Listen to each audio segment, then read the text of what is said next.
ده انت لو قدام عينيا اشتاقني على بالي ولا انت Assalamualaikum warahmatullahi wabarakatuh.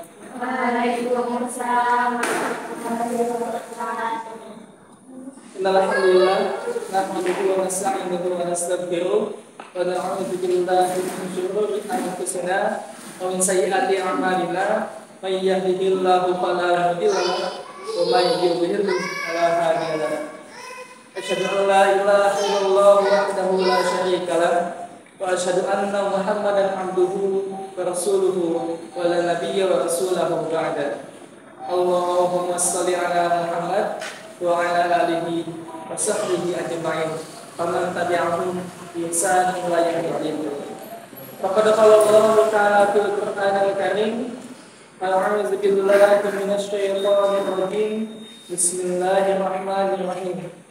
Ya ayyuhan nasu u'budu rabbakum alladzi khalaqakum min nafsin wahidah wa khalaqa minha zawjaha wa bassa minhuma rijalan katsiran wa nisaa'a wattaqullaha alladzi tasaaluna bihi wal arham innallaha kana 'alaykum raqiba. Wa qala Rasulullah sallallahu alaihi wasallam, khairukum man ta'allama al-Qur'an wa 'allama. Sadaqallahul azim. Segala puja dan puji syukur kita terhadap kehadiran Allah Subhanahu wa taala yang telah memberikan kita begitu banyak nikmatnya, sehingga nikmat yang tak bisa kita hitung, nikmat yang tak bisa kita sangka-sangka, dan antaranya nikmat kesehatan dan nikmat kesempatan, sehingga alhamdulillah kita masih bisa kembali belajar bertolabul ilmi, mentaklimkan ilmu-ilmu yang insya Allah akan berguna bagi diri kita dan masyarakat. Dan ada pun nikmat yang paling agung, nikmat yang paling mulia, dan nikmat yang hanya orang-orang yang beriman saja yang bisa merasakannya, yaitu nikmat iman, ihsan, dan Islam. Selawat serta salam semoga tercurahkan pada baginda kita yakni Habibina wa Syafi'ina wa Maulana Muhammad sallallahu alaihi wasallam, beserta para keluarganya, para sahabatnya, tabi'ut tabi'in, serta umatnya senantiasa istiqomah menampaki risalahnya hingga yaumil kiamat.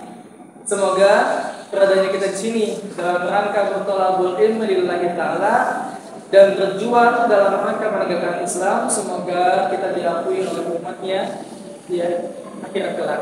Amin amin ya rabbal alamin.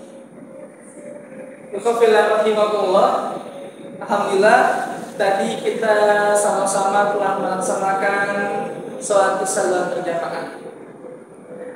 Melaksanakan sholat isya berjamaah adalah suatu hal yang patut kita syukuri. Karena kenapa?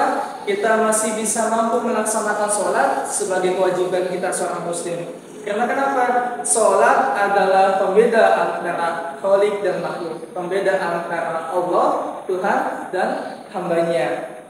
Berkenaan pada tersebut, Allah Subhanahu wa taala telah berfirman pada Quran surah Toha ayat ke-19 yang ayatnya Bismillahirrahmanirrahim. Innani anallahu la ilaha illa ana fa'budni wa aqimis sholata li zikri. Katakanlah Muhammad kepada umatmu yang telah beriman kepadaku, innani, sesungguhnya aku ini, anallahu la ilaha illa ana, sesungguhnya aku ini ialah Allah yang patut kalian sembah, dan tidak ada yang patut disembah kecuali hanyalah Allah Subhanahu wa taala. Tidak ada yang patut dicintai kecuali hanyalah Allah Subhanahu wa taala. Tidak ada yang patut digandrungi kecuali hanyalah Allah Subhanahu wa taala. Maka fa'budni, maka jika kita telah mengaku bahwa Allah adalah Rabb kita, bahwa Allah adalah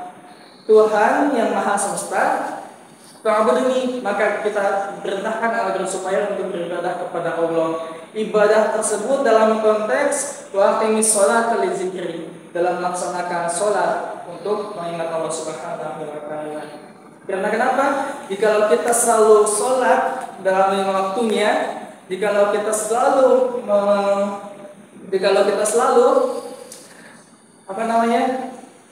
Melaksanakan sholat lima waktu berarti kita telah mengaku, berarti kita telah diakui oleh Allah Subhanahu wa taala untuk menjadi hambanya. Karena kenapa?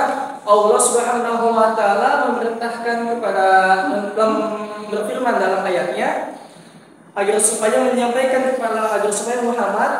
Muhammad SAW untuk menyampaikan kepada hambanya, seluruhlah manusia panggilan dengan nama-namaku, agar supaya setiap orang beriman itu memiliki getaran dalam hatinya, agar supaya bergerak untuk menuju kepada Allah Subhanahu wa taala dalam melaksanakan sholat.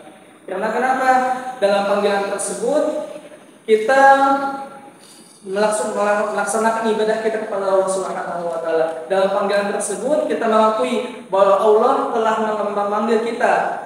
Bukan berarti Allah membutuhkan kita yang membutuhkan Allah. Karena kenapa?